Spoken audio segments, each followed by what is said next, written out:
안녕하세요. 김태민 목사입니다. 오늘은 하나님께서 다스리신다 라는 말씀, 창세기 1장 24절에서 31절의 말씀으로 함께 말씀을 나누도록 하겠습니다. 요즘 많은 사람들이 교회를 떠난다고 해요.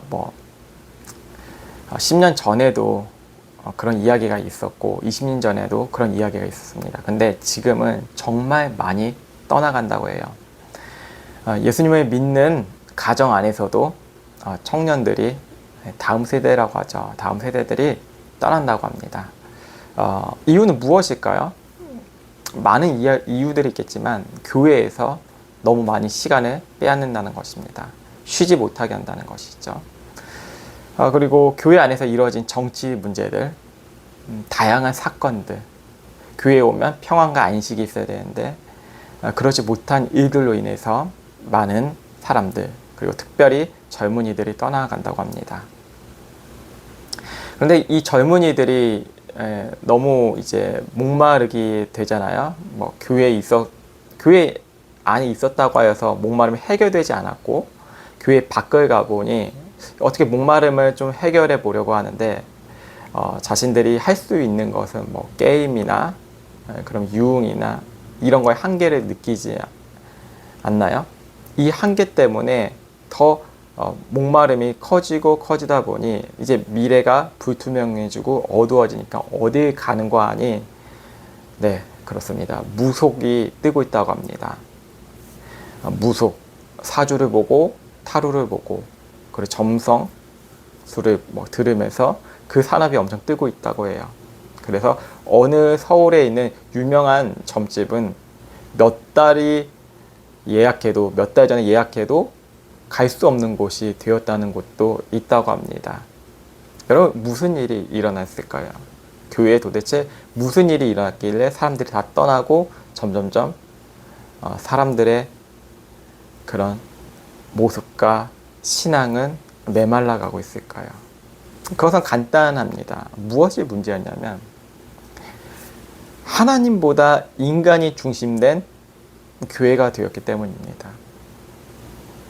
자기의 모습대로 일을 하고 교회가 하나의 일터가 되어버린 것입니다. 율법적 일터입니다. 서로를 경쟁시키고 서로를 시기하게 하고 질투하게 하고 예수라는 이름으로 과도하게 충성을 요구하고 또 가정을 등한시하게 하고 이게 교회가 되었다는 것입니다. 그래서 많은 대안들이 나왔겠죠. 이렇게 하면 안 된다. 이렇게 하면 안 된다. 그렇지만 여전히 그대로입니다. 그 이유는 무엇일까요? 변하지 않는 습성, 그걸 믿고 있기 때문입니다. 우리 성경을 보면 창세기 1장을 보시면 마지막에 인간이 창조되었잖아요. 근데 그 이전에는 다 세팅이 되고 있어요. 하나님께서 준비하고 계시다는 거예요. 이 창세기 1장에서는 이 준비하심을 지금 현재 내 모습이 이러해도 하나님은 준비하고 계시다는 것을 믿음으로 나아가는 것을 역설하고 있어요. 자, 보십시오. 우리가 교회 안에서나 일터에서도 불안하잖아요. 무엇 때문이죠? 내가 준비하려고 하기 때문이에요. 내가 이 모든 것을 통치하고 다스리려고 하는 우리의 이기성, 하나님을 떠난 모습이 이 가운데 있다는 것이죠. 오늘 본문 1장 24절에 보시면 하나님이 가라사대 땅은 생물을 그 종류대로 내되 육축과 기는 것과 땅의 짐승을 종류대로 내라 하시고 이 한 구절에 하나님의 무한하고 영원한 지혜가 담겨져 있습니다. 우리는 말로 이렇게 해라, 저렇게 해라, 사람들에게 명령을 할 수 있어요. 그러나 무에서 유가 창조된 적은 단 한 번도 없다는 것입니다. 하나님은 이 땅의 생물들을 가축을 말씀으로 만들어내셨어요. 우리는 되게 고민해야 되잖아요. 생각해야 되잖아요. 계획해야 되잖아요. 그분은 그런 게 없이 그분의 지혜대로 완전하시고 영원한, 어떻게 설명할 수 없어요. 이렇게 설교로만 이렇게 하나님을 설명한다는 게 너무 어려운 것 같아요. 그렇지만 하나님은 이 말씀에서 그들을 그대로 있는 그대로 창조하셨다는 것입니다. 나타났다는 거예요. 너무 놀랍지 않나요? 그 인간의 조직 내부를 보면 너무나 복잡하고 어렵거든요. 그래서 전문적인 의사가 필요하잖아요. 뭐 동물도 마찬가지예요. 수의사들을 보시더라도 엄청 공부를 열심히 해야 돼요. 동물에 대해서 빠삭하게 알아야 되고, 빠삭하게 알아도 실수가 있어요. 그렇죠. 하나님은 그 실수 없이 완벽하게 준비를 다 하셨다는 것이죠. 이게 복음입니다. 우리가 믿어야 될 것은 우리가 불안한 미래, 어두운 미래, 내가 준비하려고 해요. 내가 다스리려고 해요. 내가 일으키려고 해요. 하지만 계속 불안해져요. 왜? 내가 통치하고 다스리는 것은 어느 임박한 점에 한계가 느껴질 수밖에 없어요. 그렇기 때문에 너무 두려운 거예요. 우리 인생대로. 내가 계속 노력을 하지만 그래도 부족한 게 보여요. 그래서 세상은 말하죠. 더 노력하라. 더 최선을 다해라. 심지어 교회 안에서도 더 노력하고 꿈을 이루려고 하나님을 기쁘시게 하라. 내가 하나님을 기쁘시게 할 수 있다. 근데 내가 중심이 아니라 교회는 뭐예요? 그리스도가 중심이잖아요. 그리스도께서 하나님을 완전히 기쁘시게 하셨잖아요. 자 보십시오. 세례 요한에게 하나님께서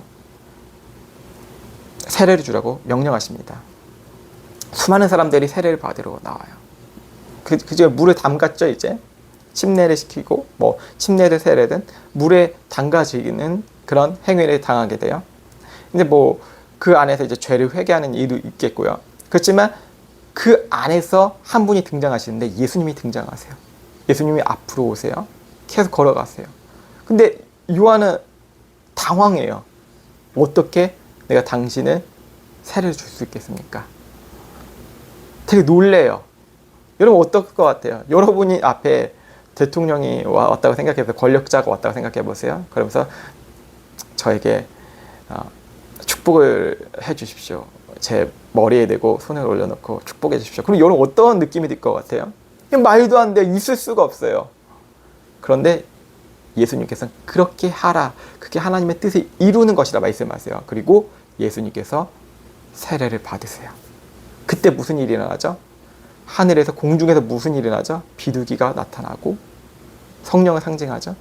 그때 하나님의 음성이 들려요. 나의 사랑하는 자, 나의 기뻐하는 아들이다. 무엇을 이야기해요? 그분의 겸손, 그분의 완전한 인성, 그분의 삶.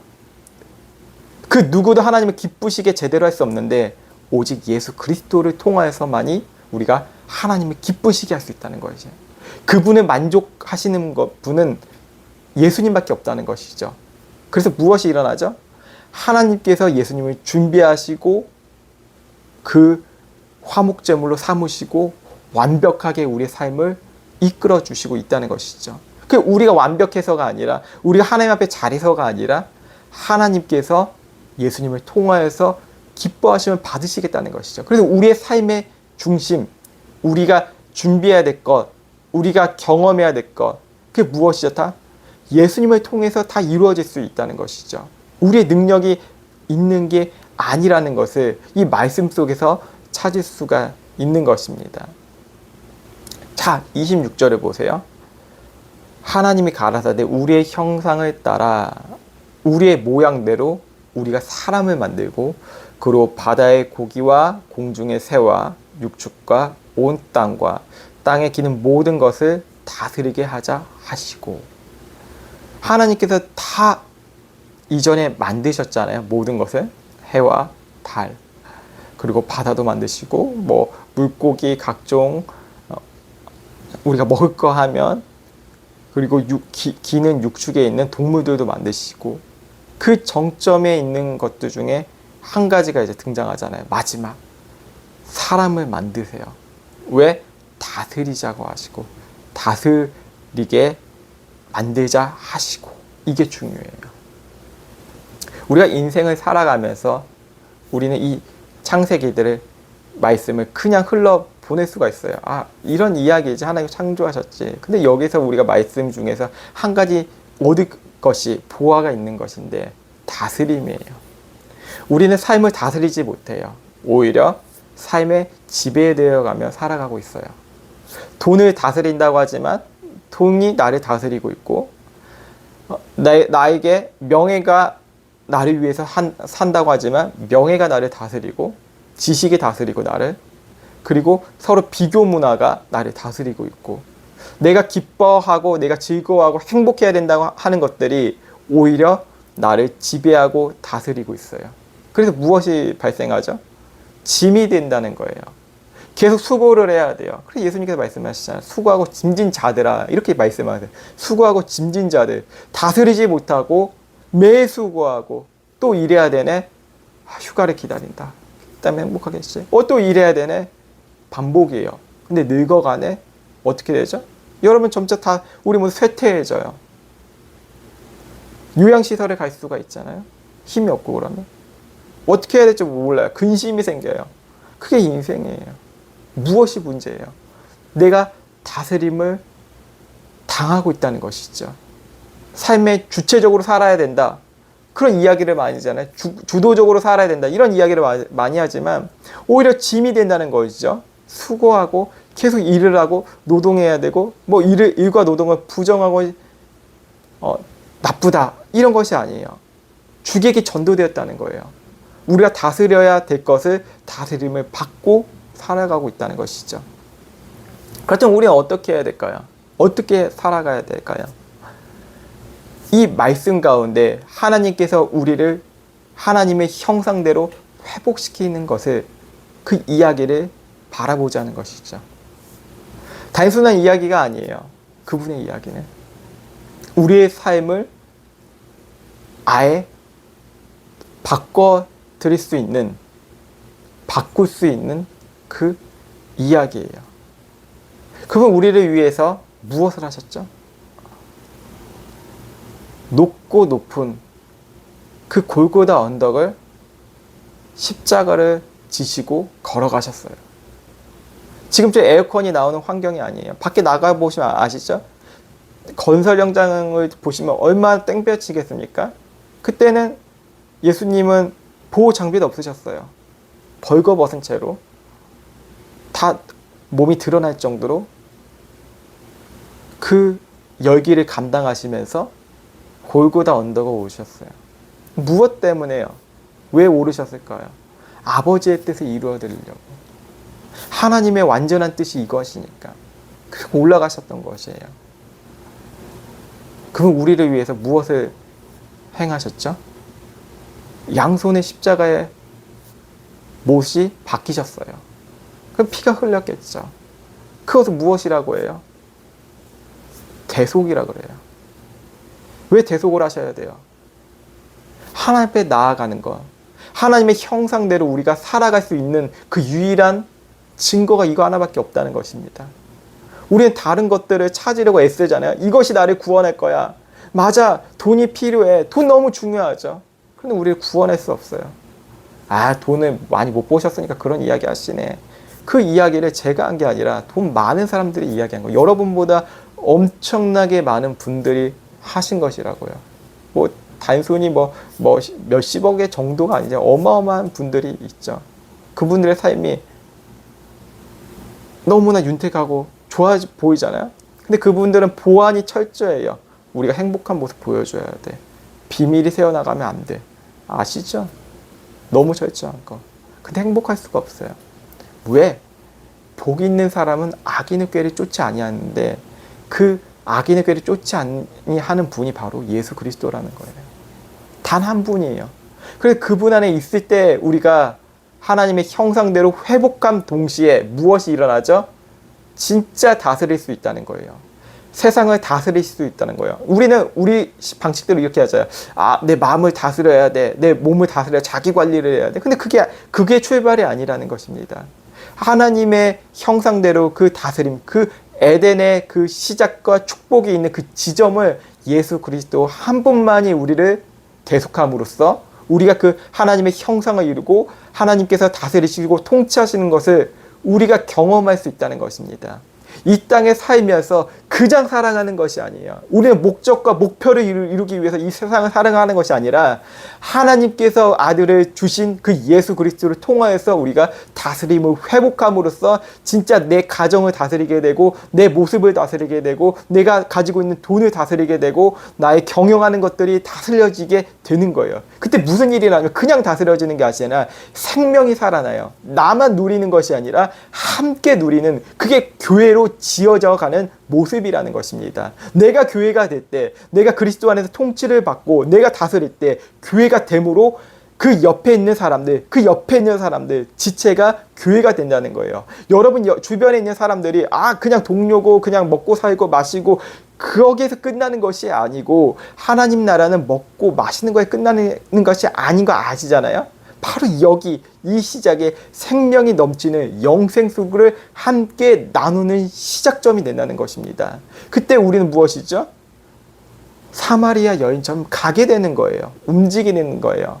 왜? 무엇 때문에?